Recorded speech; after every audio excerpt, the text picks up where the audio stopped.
Bonjour, bienvenue sur le webinaire de l'INRS consacré au burn-out au travail, comment définir et le prévenir. Donc, je me présente, je suis Valérie Langevin, experte d'assistance conseil à l'INRS sur les risques psychosociaux. De formation, je suis psychologue du travail. Vous avez été nombreux à vous inscrire à ce webinaire, plus de 1270 personnes, des chargés de prévention, des services de santé au travail, des responsables des ressources humaines, entre autres. Donc la séance va durer à peu près une heure. Donc elle va se dérouler de la façon suivante. Tout d'abord, on verra la définition du burn-out ou de l'épuisement professionnel. Ensuite, nous verrons quelles en sont les causes et les conséquences. Dans cette tentative de définition du burn-out, on fera un point de vigilance sur les confusions et les amalgames possibles autour du sujet du burn-out. Ensuite, une fois qu'on aura cerné les limites du burn-out, des causes et des conséquences, nous verrons comment le prévenir et comment réagir en cas de burn-out quand il y a eu échec de la prévention. Nous dirons quelques mots sur la prévalence et la réparation, non pas du burn-out, mais des affections psychiques. Nous répondrons à quelques-unes des questions que vous nous avez adressées au moment de votre inscription. Et pour terminer, nous vous donnerons quelques indications complémentaires pour compléter le webinaire. Donc tout d'abord, le burn-out ou l'épuisement professionnel, c'est quoi exactement? Donc le burn-out est constitué de deux parties, burn et le suffixe out, qui signifie combustion totale ou carbonisation psychique. Donc c'est un terme qui est emprunté au domaine de l'aérospatial, qui désigne en fait l'épuisement du carburant d'une fusée, avec comme conséquence la surchauffe et l'explosion du réacteur. Donc par analogie, le burn-out désigne l'épuisement physique ou psychologique d'une personne qui aurait en quelque sorte consumé toute son énergie et qui finirait par craquer. Le premier auteur qui a parlé du burn-out, c'est un certain Freudenberger, dans les années 70. Ce Freudenberger était psychiatre, psychothérapeute et directeur d'un hôpital de jour accueillant des toxicomanes. Et donc, il a eu besoin d'avoir recours à un terme pour décrire les difficultés qu'il ressentait dans son activité professionnelle et ce qu'il repérait aussi auprès de ses salariés de cet hôpital de jour. Donc, il y a eu en fait de nombreuses publications scientifiques assez spécialisées dans les années 80-90, essentiellement dans le champ de la psychologie sociale et la psychologie du travail. Donc, le burn-out, ce n'est pas un concept médical à l'origine, c'est vraiment issu des sciences humaines et sociales. Il y a eu une diversité de définitions, de modèles théoriques. Donc, pour répondre à l'une des questions qui nous a été posée au moment des inscriptions, il n'y a pas de définition universelle, entre guillemets, du burn-out, mais il en est du burn-out comme pour d'autres concepts en sciences humaines et sociales. Il est parfois difficile d'avoir une définition universelle, entre guillemets. Malgré tout, malgré cette diversité, il y a quand même des points communs dans ces définitions. La première chose à souligner, c'est que le burn-out, c'est un concept destiné initialement aux professions d'aide, c'est-à-dire des professions de soins, dans le travail social, dans l'enseignement, par exemple. Et donc, dans ces métiers-là, il y a bien souvent une confrontation à la détresse humaine, à la souffrance, voire parfois à la mort. Donc, des métiers dans lesquels les exigences émotionnelles sont importantes. Dans ces métiers, l'enjeu de la relation entre le professionnel et l'usager est parfois vital. Et c'est autre point commun dans la diversité de ces définitions, c'est que le burn-out, syndrome, hein, c'est-à-dire ensemble de symptômes, présente une diversité de manifestations physiques, émotionnelles, etc., qu'on verra un peu plus loin en détail dans le diaporama. Donc on a dit qu'il y avait une diversité de définitions, de modèles, mais malgré tout, il y a un modèle en 3 dimensions qui s'est imposé, qui a été proposé par 2 auteurs, Maslach et Jackson, dont la première publication date de 1981. Donc cette définition permet de mettre en évidence que dans le burn-out ou l'épuisement professionnel, il y a cette notion d'épuisement, hein, physique, psychologique, etc. Mais cette définition souligne aussi le fait que le burn-out est aussi un processus de dégradation du rapport personnel, du rapport subjectif que la personne va développer vis-à-vis de son travail. Donc 3 dimensions.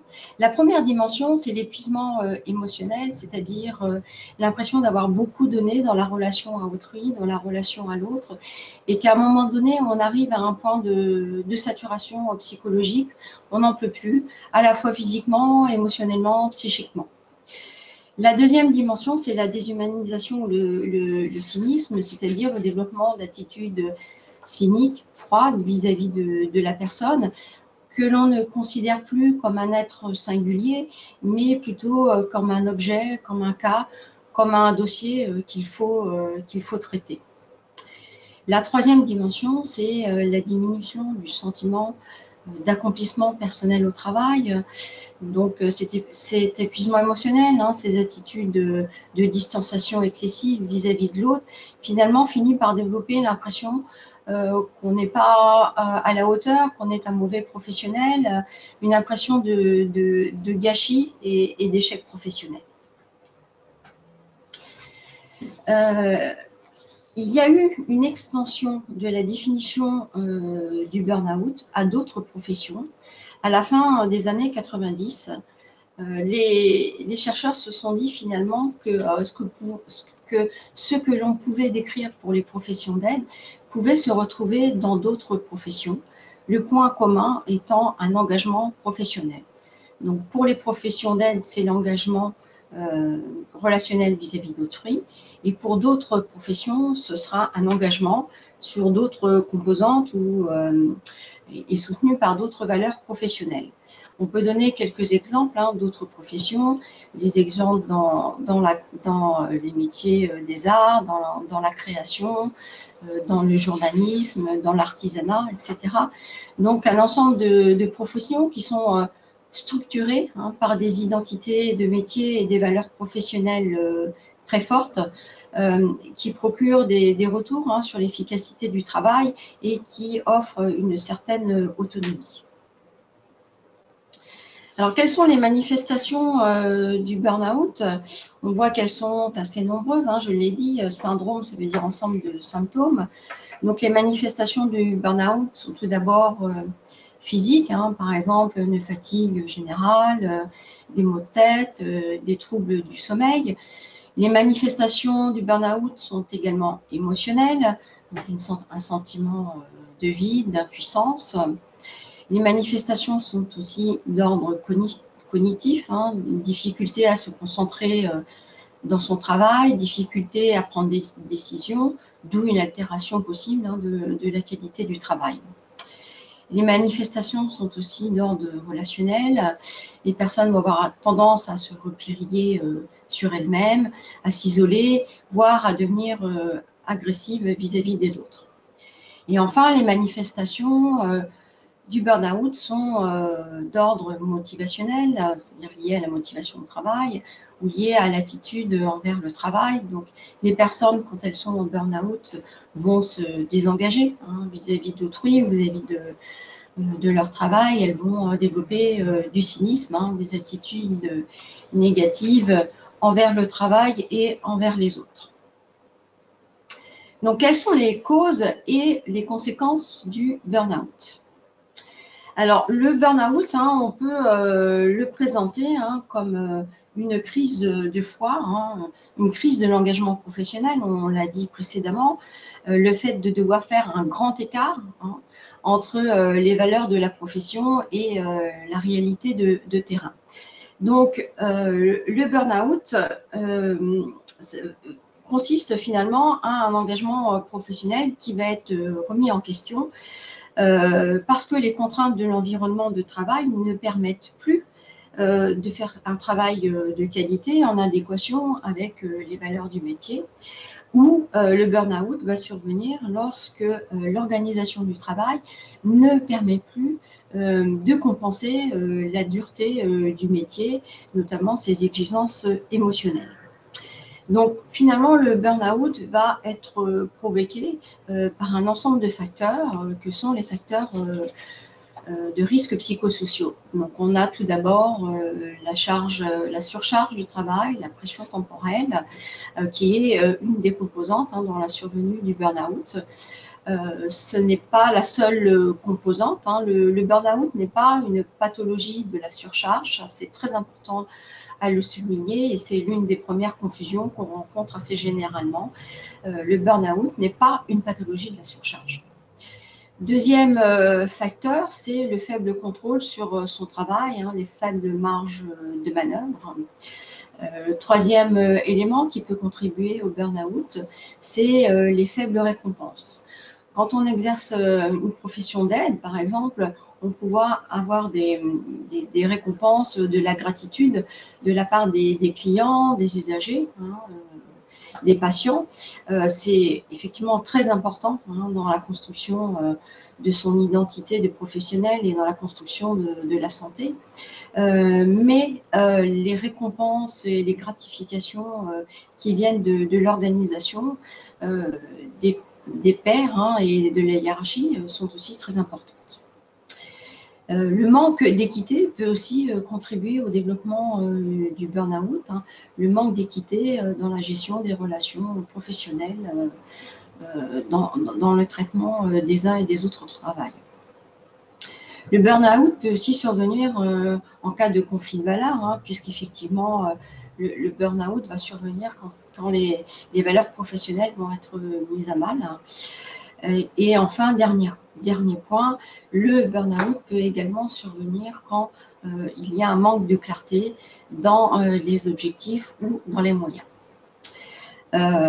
Pour les professions d'aide, hein, spécifiquement, ces facteurs de risque psychosociaux qu'on vient d'énumérer comme étant en lien avec le burn-out vont venir se combiner aux exigences émotionnelles de leur métier.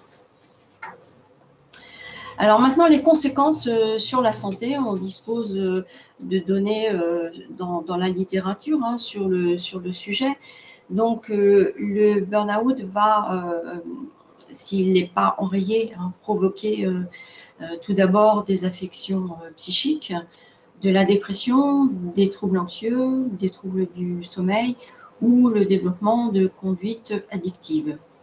On a également des données de la littérature sur le lien entre le burn-out et des affections cardiovasculaires, musculo-squelettiques ou immunitaires.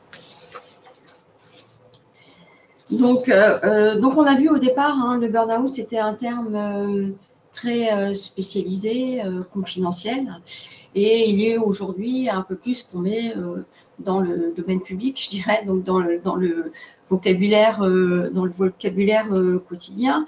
Donc en fait, le burn-out actuellement hein, permet de désigner un mal-être, hein, voire une souffrance au travail. Donc il est important hein, d'entendre cette plainte, hein, qu'elle soit exprimée en termes de burn-out ou autre. Donc, mais malgré tout, il faut quand même mettre attention aux confusions, aux amalgames qui peuvent exister, parce que ces confusions et ces amalgames vont être un frein hein, à l'action, aussi bien en termes de prise en charge individuelle qu'en termes de prévention en lien avec l'organisation du travail. Donc, première confusion ou amalgame possible, c'est le burn-out vis-à-vis du stress. Donc le burn-out, on l'a vu, touche davantage les personnes qui accordent beaucoup d'importance à leur métier, alors que le stress peut toucher tout type de salariés.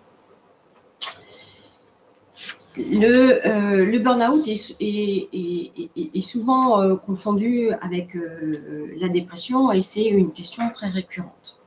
Donc les études montrent que le burn-out et la dépression sont deux phénomènes qui ne se recouvrent que partiellement.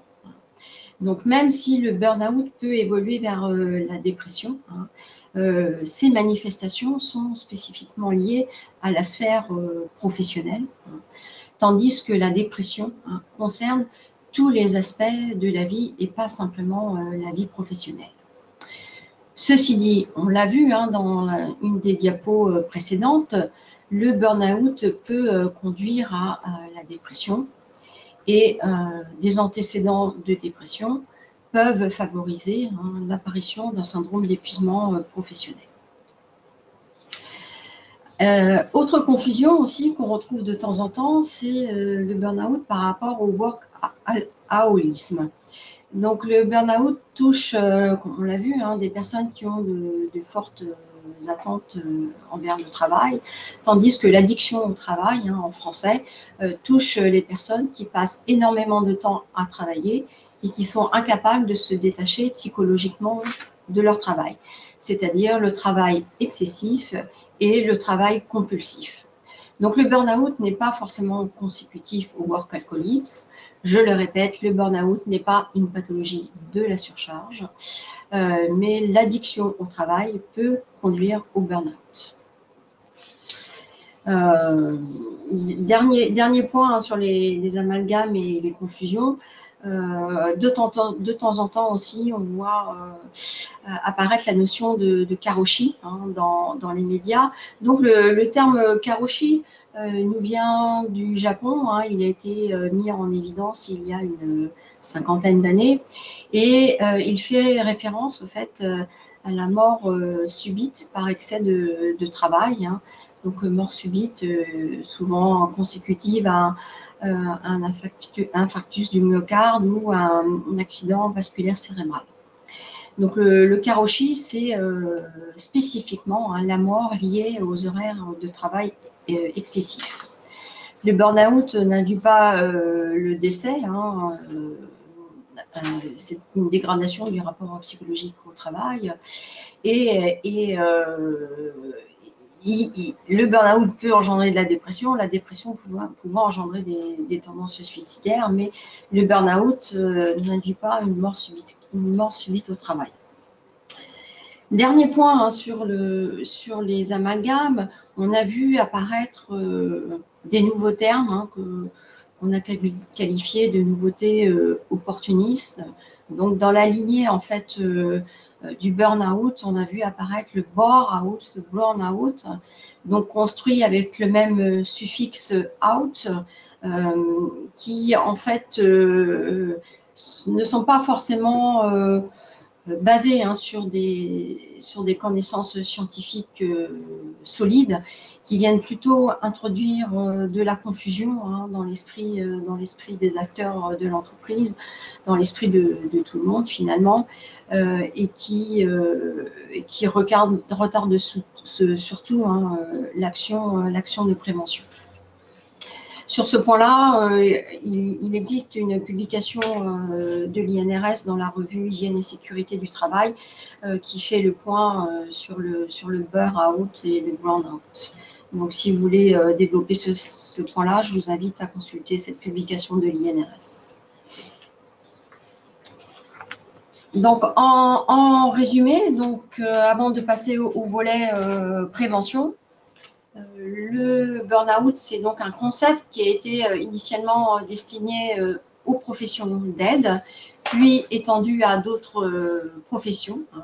Ce qui fait la spécificité du burn-out, c'est l'engagement professionnel au travail qui va être remis en question. Il existe des liens entre le burn-out et les contraintes de l'environnement de travail, on l'a vu, et c'est ces contraintes, quand elles existent, qui vont venir mettre en défaut l'investissement professionnel initial. Donc, ce syndrome d'épuisement professionnel n'est pas une fatalité, hein, la maladie du battant, comme on a pu le présenter parfois, hein, ou une vulnérabilité personnelle. Hein. Le burn-out provient d'une rencontre entre un individu et une situation de travail dégradée par les présences de facteurs de risque psychosociaux. Sujet d'abord assez confidentiel, hein, spécialisé, et le burn-out a fait l'objet d'une appropriation assez récente par les acteurs de la santé au travail, en particulier par les médecins. Et donc c'est aujourd'hui un concept ou un terme, on peut dire, qui a une utilité sociale, pratique, qui permet d'attirer l'attention sur le mal-être, hein, sur la souffrance au travail, mais dont l'usage est parfois éloigné de sa définition académique que l'on vient de passer en revue dans les diapositives précédentes. Donc nous allons maintenant aborder la prévention du burn-out. Donc la prévention du burn-out consiste d'abord à agir sur les facteurs de risque psychosociaux, hein, puisqu'on a vu qu'il y avait un lien entre le burn-out et un ensemble de facteurs de risque psychosociaux.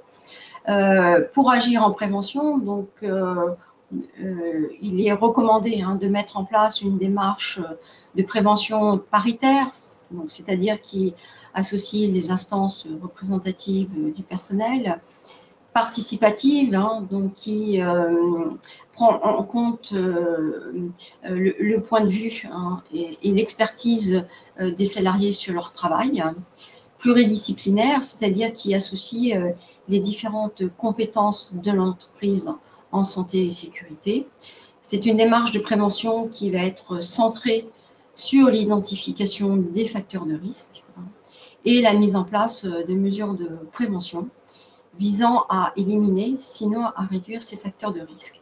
Pour aider à cette démarche de prévention et notamment à l'évaluation des facteurs de risque psychosociaux, il existe à l'INRS deux outils qui permettent d'effectuer ce travail d'évaluation et de prévention, donc deux brochures ou des outils que vous pouvez retrouver sur le site de l'INRS.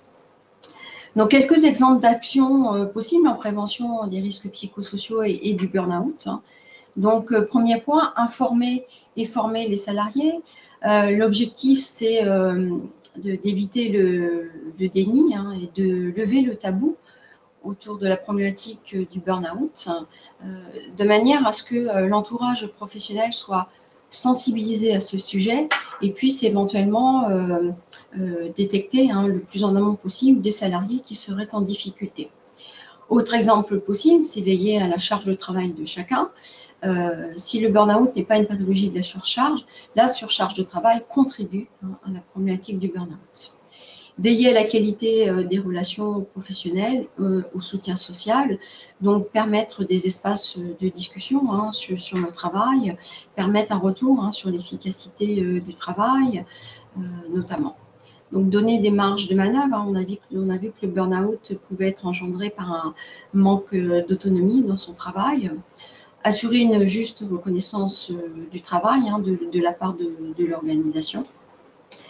Et dernier point, mettre en débat la question de la qualité du travail. Il n'y aura pas forcément immédiatement convergence sur les critères de qualité du travail. Ce qui est important, c'est pouvoir en débattre collectivement. Ce qui est très péjoratif, c'est justement de ne pas pouvoir avoir de débat sur les critères de qualité du travail. La prévention du burn-out passe aussi par un dépistage le plus précoce possible. Donc pour cela, on peut tout d'abord utiliser des signaux d'alerte collectifs, donc utiliser des indicateurs de dépistage des risques psychosociaux. Il existe à l'INRS une brochure qui porte sur le sujet, donc si vous voulez en savoir plus, je vous renvoie à cette brochure. Simplement, en deux mots, on distingue deux catégories ou deux familles d'indicateurs de dépistage des risques psychosociaux. Les indicateurs qui sont liés au fonctionnement de l'entreprise, donc par exemple le turnover, l'absentéisme, ou des indicateurs liés à la santé et la sécurité des salariés. Donc, par exemple, le nombre de visites spontanées sollicitées auprès du médecin du travail, la durée de ces consultations qui peuvent être longues, ou encore un autre exemple, les passages à l'infirmerie pour des crises de nerfs ou des crises de larmes. Le dépistage précoce du burn-out passe aussi par des signaux d'alerte individuels. Donc, nous vous invitons à être vigilants à un ensemble de signaux et surtout de modifications chez la personne. C'est souvent des signaux faibles. Donc, par exemple, est-ce que la personne se plaint de manquer d'énergie pour accomplir son travail? Est-ce qu'elle fait part de problèmes de concentration? Est-ce qu'elle est facilement irritable? Est-ce qu'elle exprime du dénigrement par rapport à son travail? Ou est-ce qu'elle manifeste des signes inhabituels de désinvestissement? En fait, par rapport à ces signaux d'alerte individuels, il faut se reporter à la diversité des manifestations du burn-out, et c'est au regard de la diversité de ces manifestations qu'on pourra avoir une liste d'indicateurs de dépistage individuel. Il existe aussi des questionnaires visant à mesurer le burn-out. L'usage des questionnaires, c'est vraiment un usage voilà, qu'il faut bien considérer. Ce n'est pas forcément évident, il y a des écueils. Donc on y reviendra un peu plus loin dans le webinaire. Alors, comment on réagit en cas de burn-out quand il y a eu échec de la prévention? Donc, la première des choses à faire, c'est orienter le salarié pour une prise en charge spécialisée par des professionnels de santé. Donc, cette prise en charge, elle sera adaptée selon la sévérité des symptômes. Assez souvent, en fait, un épisode de burn-out nécessite un temps d'arrêt de travail, donc une prise en charge au minimum par le médecin traitant qui éventuellement orientera vers un suivi psychothérapeutique. Ce temps de prise en charge est important. Il est nécessaire pour la personne qu'elle prenne du recul par rapport à ce qui s'est passé et qu'elle essaye de se reconstruire une identité professionnelle. Dans le cas du burn-out, effectivement, l'identité professionnelle a été bousculée et donc il est nécessaire de pouvoir reconstruire cette identité professionnelle. Le retour à l'emploi ne pourra être envisagé qu'après ce travail. Donc, à un moment donné, il faut envisager le retour à l'emploi qui peut se préparer avec le médecin du travail, qui peut être envisagé par un temps partiel thérapeutique. Le retour au travail sera d'autant plus efficace que dans l'entreprise, on aura analysé ce qui s'est produit, ce qui s'est joué dans la situation de travail du salarié et qu'on aura mis en place des actions pour éviter que le salarié, quand il revient à son poste de travail, il se retrouve exactement dans la même situation qu'il a quitté lors de son épisode de burn-out. Je vais, excusez-moi.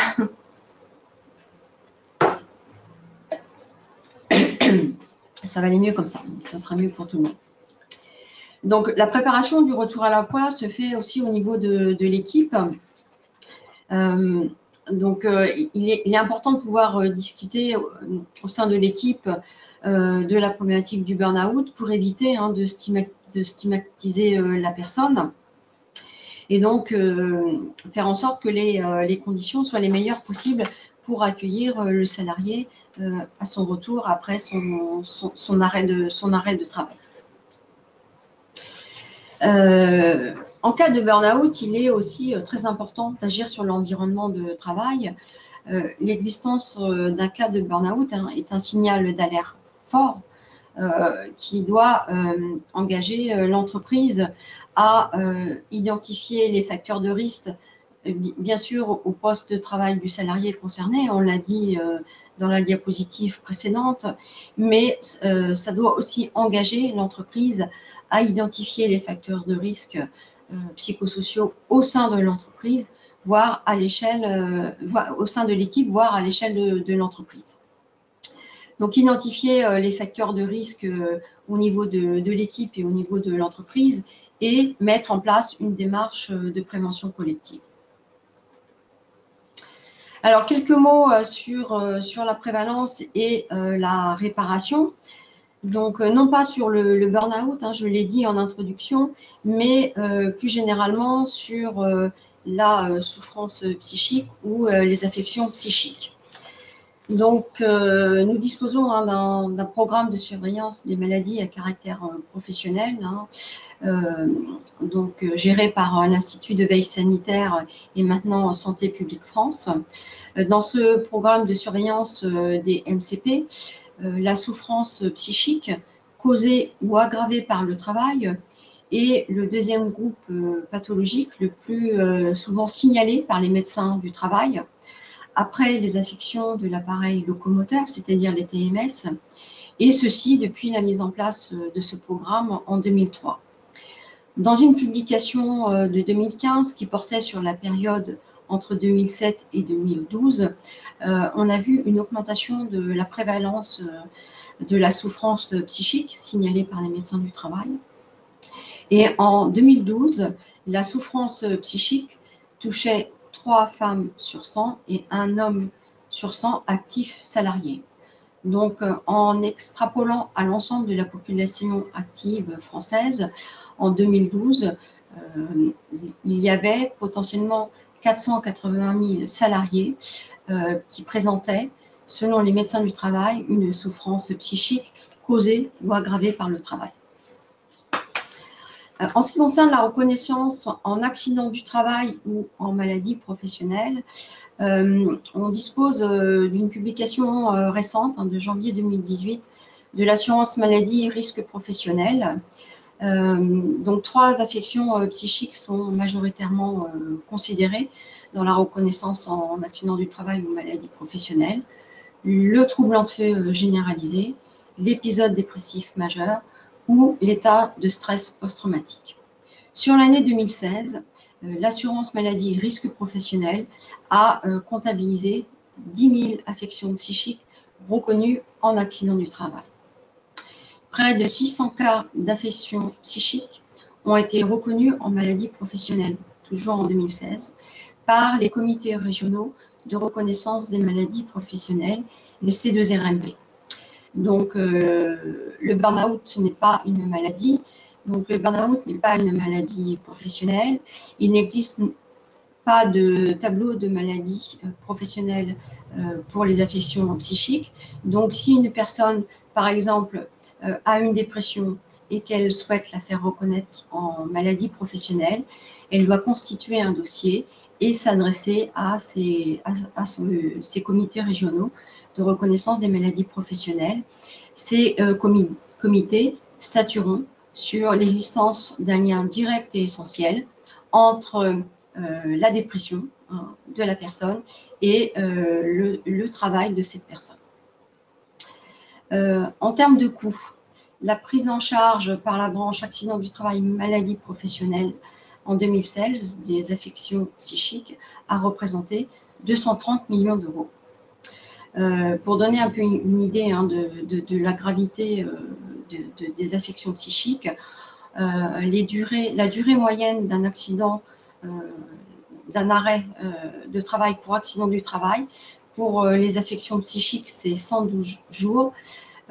Pour les accidents du travail confondus, c'est 65 jours.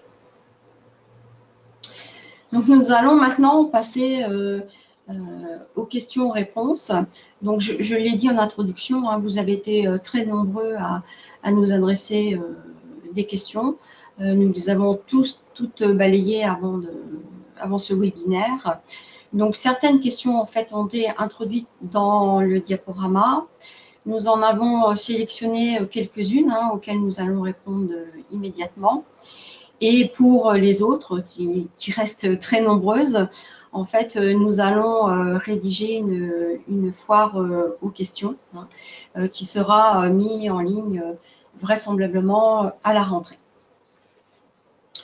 Donc, première question que nous avons sélectionnée. Quelle est la responsabilité de l'entreprise vis-à-vis de la prévention du burn-out? Donc, on l'a vu, le burn-out appartient à la problématique des risques psychosociaux. Donc, la prévention du burn-out s'inscrit dans la prévention des risques psychosociaux et donc s'inscrit plus largement dans la prévention des risques professionnels. Ceci revient à dire que la prévention du burn-out s'inscrit dans l'obligation générale de santé et de sécurité de l'employeur. Donc l'employeur doit faire une évaluation des risques professionnels auxquels sont exposés ses salariés et mettre en place un plan d'action pour éliminer, sinon réduire l'exposition à ces risques professionnels. Deuxième question, les personnes en burn-out ont-elles conscience de leur état? Non, pas nécessairement, pas nécessairement. Donc, d'où l'importance de la vigilance de l'entourage professionnel, de l'entourage personnel également, mais concernant l'entourage professionnel, donc ça rejoint ce qu'on a dit précédemment, il est important de pouvoir former et informer les salariés pour qu'ils puissent être attentifs à une modification chez une personne, une modification dans l'attitude vis-à-vis du travail, et puis signifier à la personne qu'on est disponible, qu'on est disponible, attentif, si elle souhaite s'exprimer. Mais bien sûr, il faut ne pas être trop insistant et trop intrusif. Donc, être attentif, mais sans être trop insistant. Et puis, l'entourage professionnel peut aussi suggérer à la personne de prendre contact avec le médecin du travail en première intention ou avec son médecin traitant. Alors, comment faire la part des choses entre ce qui revient à la personne et ce qui revient au travail dans l'apparition du burn-out? Alors, les causes du burn-out sont multifactorielles. Elles renvoient à la fois à des caractéristiques individuelles et à des caractéristiques liées à l'environnement de travail. Alors, une fois qu'on a dit ça, il en est de même pour d'autres problématiques de santé au travail. L'aspect multifactoriel se retrouve dans la problématique du stress chronique, dans la problématique des suicides, dans la problématique des troubles musculo-squelettiques, mais également dans la problématique, par exemple, des dermatoses allergiques.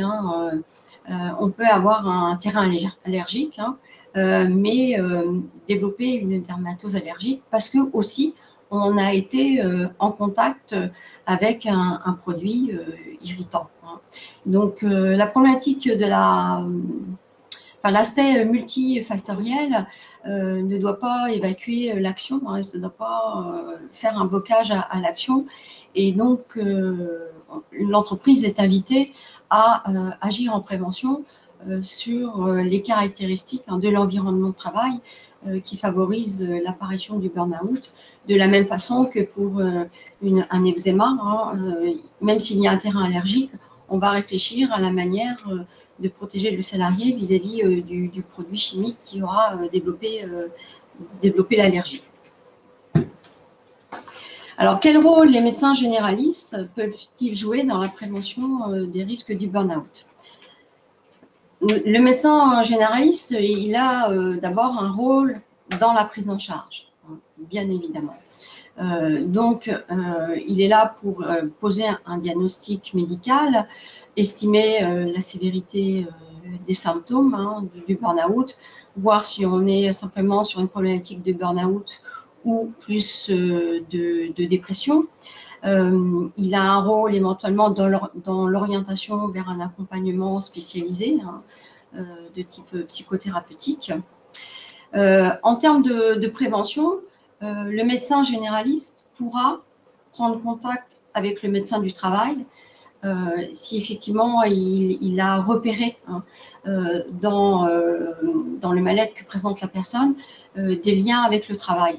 Et donc ça, c'est vraiment très important que le médecin généraliste puisse prendre contact avec le médecin du travail et coopère pour allaiter le médecin du travail qui fera le relais en termes de politique de prévention dans l'entreprise.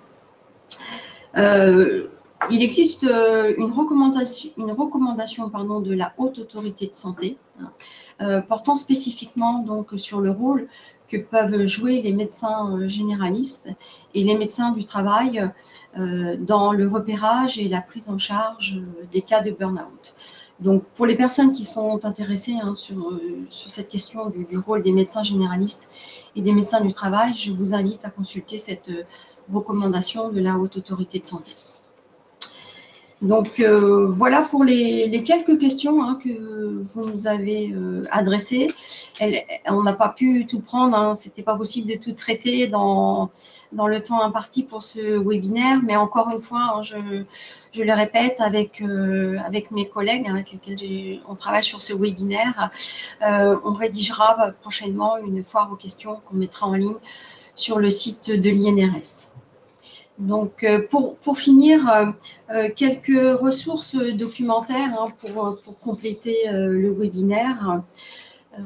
Donc, tout d'abord, vous signaler un article paru dans la revue Hygiène et Sécurité du Travail sur le burn-out. On a également en ligne sur le site de l'INRS un dossier web sur le sujet et donc prochainement la foire aux questions. Nous avons contribué à un guide d'aide à la prévention du burn-out qui est sorti en mai 2015 et qui est téléchargeable, entre autres, sur le site de l'INRS. Donc, un très bon complément par rapport à ce webinaire et pour vous aider à mettre en place une démarche de prévention du burn-out. Donc, je terminerai, dernière diapositive, pour vous rappeler que nous avons organisé 3 précédents webinaires sur la problématique des risques psychosociaux qui complètent ce présent webinaire et qui pourront aussi vous apporter des réponses à quelques-unes des questions que vous avez formulées, notamment la place du manager, quel peut être le rôle du manager dans la prévention et le dépistage du burn-out. Vous trouverez des réponses dans le webinaire consacré aux managers et sur l'évaluation et la prévention des risques psychosociaux. Vous avez également 2 webinaires qui y ont été consacrés. Donc ce webinaire touche à sa fin. Je vais vous remercier beaucoup de votre attention. J'espère que ce webinaire aura répondu à vos interrogations sur le sujet. Et donc, sachez que ce webinaire pourra être revu en replay dans les prochains jours. Il sera mis en ligne. Donc, pour vos collègues éventuellement qui n'ont pas pu assister en direct à ce webinaire, sachez que voilà, vous pouvez vous rattraper et voir en replay ce webinaire. Le diaporama sera également mis en ligne et partagé sur une plateforme qu'on appelle SlideShare. Voilà. Je vous souhaite une très belle journée. Je vous remercie encore une fois pour votre attention. Je vous dis au revoir. Merci beaucoup.